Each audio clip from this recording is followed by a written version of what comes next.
crackberry.com. Hi everyone, Adam Zeiss here for crackberry.com. I got my hands on a Sprint branded BlackBerry Torch 9850. So we're just going to take a quick run through, check out the device, see what makes it tick, and get all the goods out of the way. So here it is in the flesh, or in the plastic. You can see the front here is all basically one piece that runs all the way around. The screen is not glass, it's a scratch resistant or scratch protected plastic. And it was made that way to make the device lighter, and it kind of floats around a little better to fit the shape of the device. And you can see up here we have the lock button, so just kind of like the 9700 or 9780, which I have here. You can see how it all flows into the bezel, and it's just one solid piece. So it just helps the design a little bit. But then when you get to the bottom, kind of throws me off. It does have the cool new illuminated trackpad there, but it also has these funky raised buttons, which I'm not really a big fan of. You can see even when you light them up, I don't know if you can tell there, but they just look kind of odd when they're lit up. Like they're not totally illuminated, and they just look a bit off, but I'm not the biggest fan of the buttons there. So that's pretty much it for the front. Not a whole lot going on the bottom there. And then we have the micro USB charging port on the side. No other keys or anything. Obviously placement there for a charging pod. And then on the side we have my other gripe, which is the convenience keys. And if you're having trouble seeing them, it's because they're pretty damn small. So you can see them here. There's volume rockers here, and then convenience key down the bottom. And then tiny button nestled away in the middle there is the mute play pause button. And then there's the headphone port there. So that's pretty much it for that. And then we can go ahead and pop the battery door off. It's got the metal battery door, which is the same kind of thing that was on the original BlackBerry Storm and the Storm 2, which I kind of dig, but I feel it's got more of like a rubberized coating on it, so it's pretty cool, so it'll keep it from sliding around too much.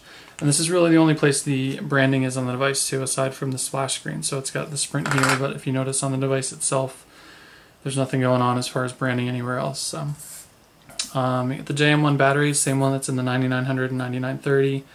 Memory card up top here, and unlike the 9900, you can get this in and out without taking the battery out.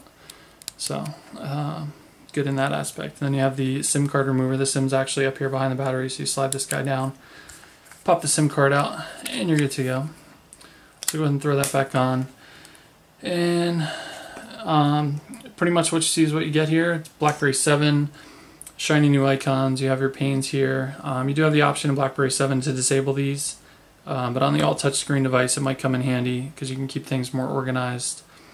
It's a drag if you're constantly moving around with the trackpad, but if you're using the touchscreen, it makes sense to kind of keep them on sometimes. So we'll go ahead and jump right in here. There's a demo video on here I think we can check out, so you can get a feel for the high-res screen and the sound.